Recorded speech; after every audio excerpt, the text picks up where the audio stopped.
Assalamualaikum warahmatullahi wabarakatuh. Tribuner, jumpa lagi di program VIP Room, bincang-bincang dengan tokoh-tokoh di Kalimantan Timur dan Kalimantan Utara. Tentu ya, pada hari ini kita kedatangan tamu yang sangat spesial. Beliau adalah Bang Nil Makinuddin MA. Selamat pagi. Assalamualaikum Bang. Pagi, waalaikumsalam warahmatullahi wabarakatuh. Ya, beliau ini adalah salah satu aktivis pegiat lingkungan yang luar biasa. Saya kenal beliau hampir 20 tahun yang sangat konsisten dengan lingkungan. Saya begitu Bang ya? Iya. Terima kasih Tribun yang juga supportnya luar biasa. Iya, iyalah. Terima kasih juga atas kedatangannya. Kami mengundang Bang Nil untuk bicara bagaimana pembangunan IKN Nusantara dengan masa depan lingkungan Kalimantan Timur. Iya. Bang Nil, nah kita juga ingin tahu Bang Nil sebagai masyarakat Kaltim, sebagai pegiat lingkungan, ketika Pak Presiden Jokowi memutuskan ibu kota negara pindah ke Kaltim, apa yang ada di benak Bang Nil waktu itu? Saya sebetulnya ini bagi saya bukan rencana baru. Ya. Pemindahan. Benar. Tapi saya agak kaget ketika diputuskan Kaltim, karena yang saya dengar dari beberapa teman yang di lingkungan kementerian itu Palangkaraya yang dulu meneruskan ide Pak Karno dulu kan. Ya. Palangkaraya.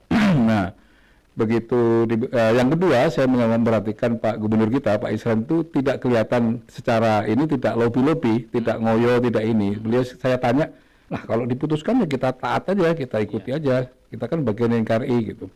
Jadi saya kaget.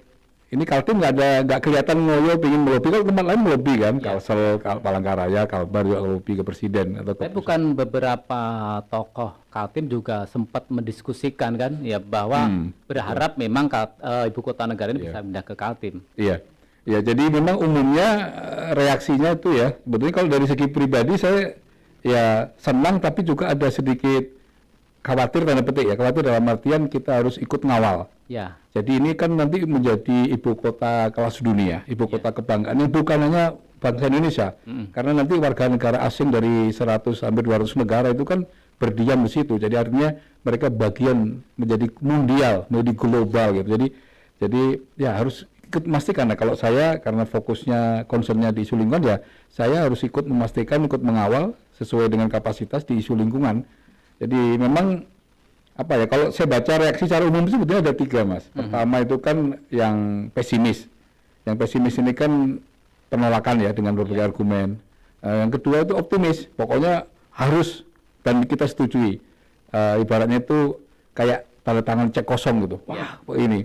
Nah, saya termasuk kelompok ketiga, kelompok yang realistis, menerima, tapi saya tidak ingin menandatangani cek kosong. Karena ikut berkontribusi. Nah, karena kita kekuatan kita di jaringan sama di konsep-konsep sama analisis ilmiah, maka itu yang kita kontribusikan untuk semacam proses quality control and quality assurance, bahwa nanti pembangunannya betul-betul mengacu kepada konsep awal, itu konsep yang disebut istilah singkatnya itu Smart Forest City. Dan ini pas Mas ini kalau bicara kota yang berbasis berspirit Smart Forest City. Karena Kalimantan itu, terutama Kalimantan Timur, Unmul itu pola ilmiah pokoknya kan hutan tropis basah. Nah, karena hutan tropis basah, maka sebetulnya pembangunan ibu kota negara ke depan itu warna lingkungannya harus kuat. Nggak ada pilihan lain, nggak ada opsi, nggak ada ini. Itu wajib. Ya. Kalau kita bicara soal keraguan, sebenarnya kan secara politis kan sudah final ya. Karena sudah ada undang-undang, kemudian juga ada perpres segala macam. Nah, tentunya siapapun presiden ke depannya seharusnya kan melaksanakan undang-undang yang sudah ditetapkan oleh DPR dan pemerintah. Artinya keraguan bahwa IKN apakah akan dipindah ke Kaltim sebenarnya kan sudah clear, tidak ada perlu dipertanyakan lagi. Nah, kita sebagai masyarakat Kalimantan Timur, Bang Nil, apa sih yang perlu disiapkan untuk menerima kehadiran IKN ini? Saya kira banyak ya. Pertama ya, paling mendasar itu mindset kita. Ini karena akan menjadi kota global, kota dunia, dan masyarakat dunia akan tinggal di sini. Yang nanti akan kita hari-hari berseliweran orang pakai bahasa Inggris, bahasa Arab, bahasa Cina, bahasa Mandarin, bahasa Spanyol, Portugis, sebagainya. Mindset kita harus mindset kelas dunia. Kita harus berubah. Nggak ada pilihan lain. Jadi maka semua lini, mulai dari pendidikan, kesehatan, Hankam, semua harus standar internasional. Itu harus dimulai dari sekarang. Yang dimulai dari mindset, cara berpikir bahwa membayangkan kita ini nanti itu menjadi warga dunia, kelas dunia. Sehingga nggak bisa lagi kita berpikir kayak orang udik atau orang pinggiran. Kita ini menjadi center of attention dunia. Ya, nanti mohon maaf ya, ada kera jatuh atau kera ditabrak di tol Balsam itu sudah jadi berita, bisa jadi berita besar dunia. Itu konsekuensi bahwa kita ini menjadi ibu kota.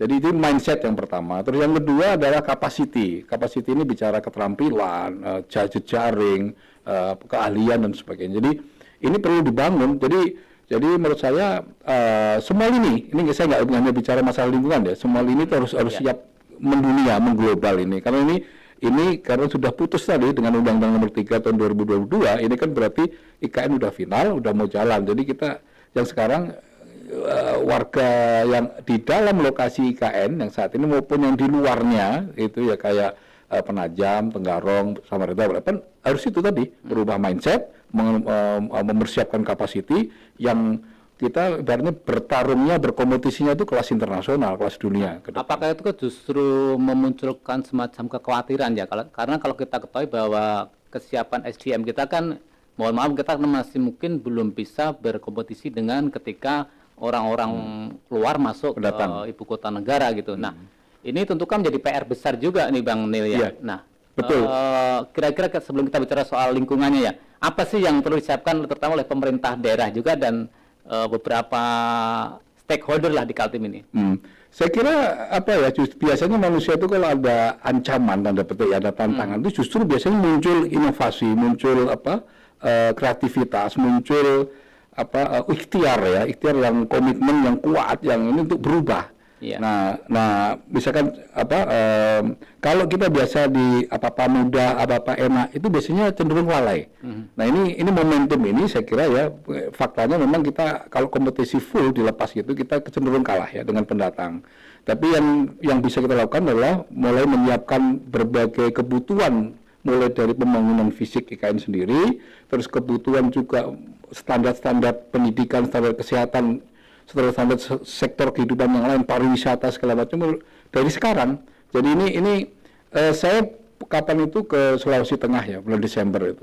Saya ketemu dengan Kepala Dinas Kehutanan dan beberapa pejabat. Mereka mentalnya udah menyiapkan menjadi supplier, menjadi buffernya IKN.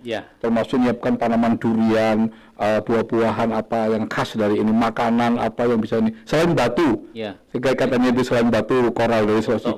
Sulawesi Selatan ya, bahkan kan beberapa hari kemarin perguruan tinggi di Sulawesi Selatan kerjasama dengan PPU. Siap membangun di PPU. Ini saya kira nggak ada pilihan lain kita. Ini pilihannya ada tantangan, ibaratnya pelaut ada gelombang, justru kita makin gagah gitu, makin ini. Kalau saya lihat justru gini, mungkin di beberapa daerah di sekitar Kaltim itu justru memang mereka sudah siap. Artinya apa sih yang akan mereka siapkan ketika IKN itu datang di Kaltim.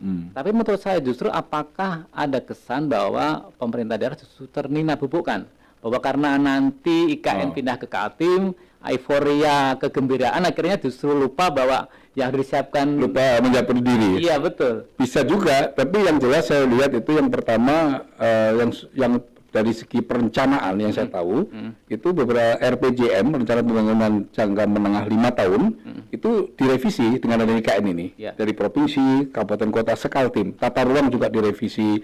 Ini menunjukkan setidaknya ada ikhtiar sudah dari segi perencanaan.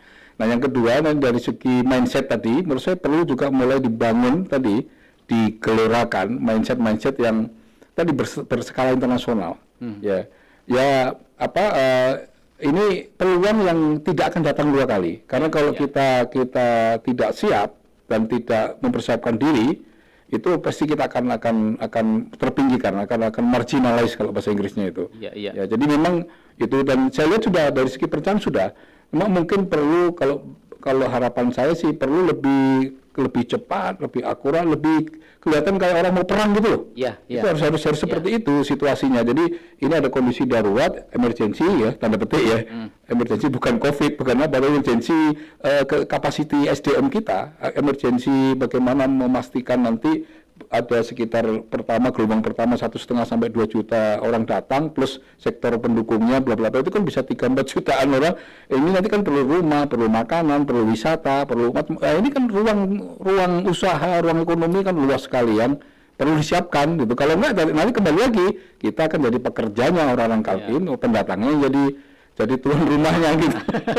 Jadi kata kuncinya menjadi tuan rumah di tanah sendiri ini menjadi penting untuk. Dan yang kedua harus siap.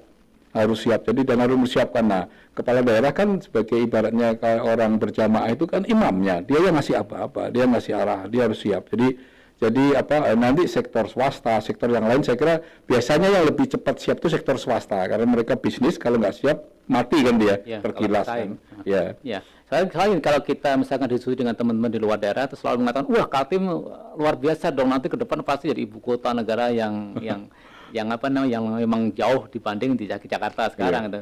Nah, makanya kalau kita tentunya masyarakat lokal tidak menyiapkan diri, ya saya khawatir hanya sebagai penonton, Bang Ade. Terima kasih sudah nonton. Jangan lupa like, subscribe, dan share ya.